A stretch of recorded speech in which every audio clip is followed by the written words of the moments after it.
Hey, Desiree here with Soul Path Astrology and this week's Oracle card readings. Welcome to video 3.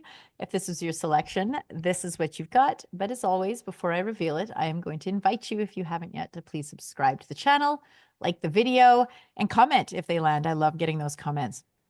And before we jump into this, can we just talk about March, like for a minute? Did anyone else have the most intensely life-changing March of their life? Because mine was crazy. I cannot believe the blessings that have shown up. I can't believe the depth of some of the old wounds, old patterns that I was holding in my body, like my literal body and holding in my energetic body that I thought I had worked through, but they got brought forward. They were brought into my conscious awareness and I had to really face some tipping points of doing what I've always done, which for me, and I share this because, I always hope these things resonate and land for others, where I was scared, where some wounds of mine got triggered around receiving and around being vulnerable and sharing my feelings, which incidentally totally taps into this card. So we'll talk about it in a minute. But where sharing the truth of my feelings, I was anticipating being rejected for that. I was anticipating being told I was too sensitive.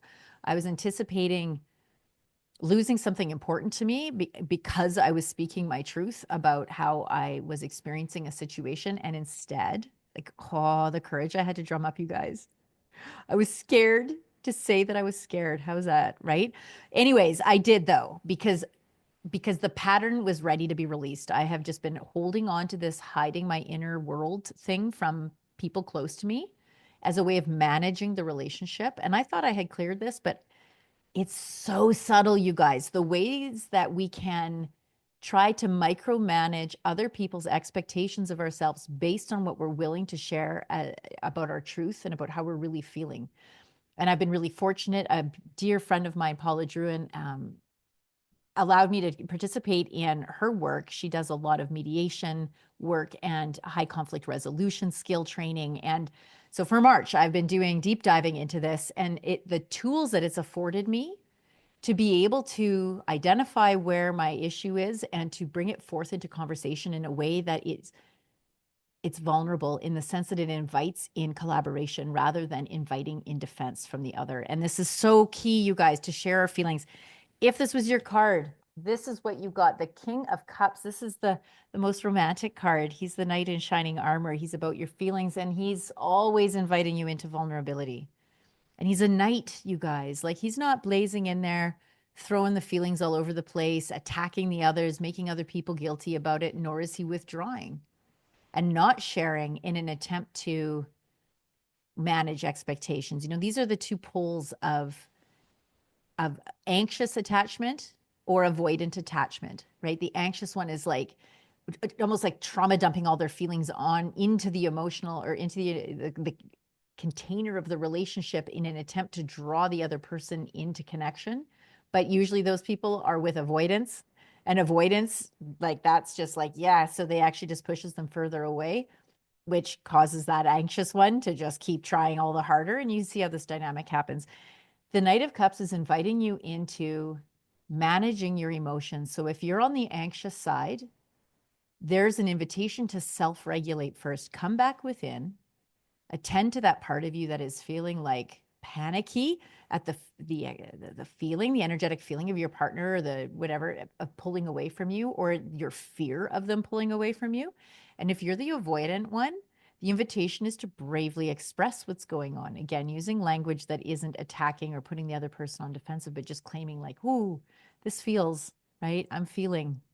And there's something about being in your feminine energy as well that allow that. So that is the feminine pole, is to share the feelings, right? And there's a softness in that. And when you're met, when you can share the truth of how your body is feeling, when you can identify where that emotion is somatically in your body, I feel it in my chest, I feel it in my belly, like, oh, my shoulders are tense.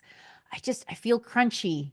I feel like there's something between me and my heart. When you can use this language and share it, and the person you're sharing it with can receive it, it is so healing. And that is what's in the field right now, is this opportunity for us to come together where we have regulated, not so much that we're not going to share what's going on with the other, but where you're not also making them responsible for your feelings. And also where you're going to bravely be that knight, come forward with your emotional expression in a way that is respectful and is forthright and direct and honest. And in that field where those two meet, oh, it's so beautiful, you guys. This is where we're moving into as a consciousness, is to come into deep truth. Because when you keep how you're feeling a secret, it creates a disconnect. It creates a lack of intimacy. The very intimacy everybody's craving, you can't have it if you're hiding all of your real feelings, if you're trying to manage other people's expectations by only presenting them a curated version of yourself that you think they'll approve of.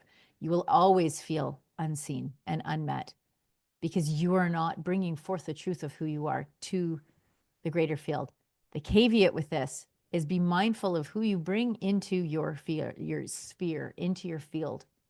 Right? Are these people that have modeled self-accountability, who have modeled self-responsibility, who, when you feel them with your own body, with your own heart, you feel safe around them. Like you feel you can trust this.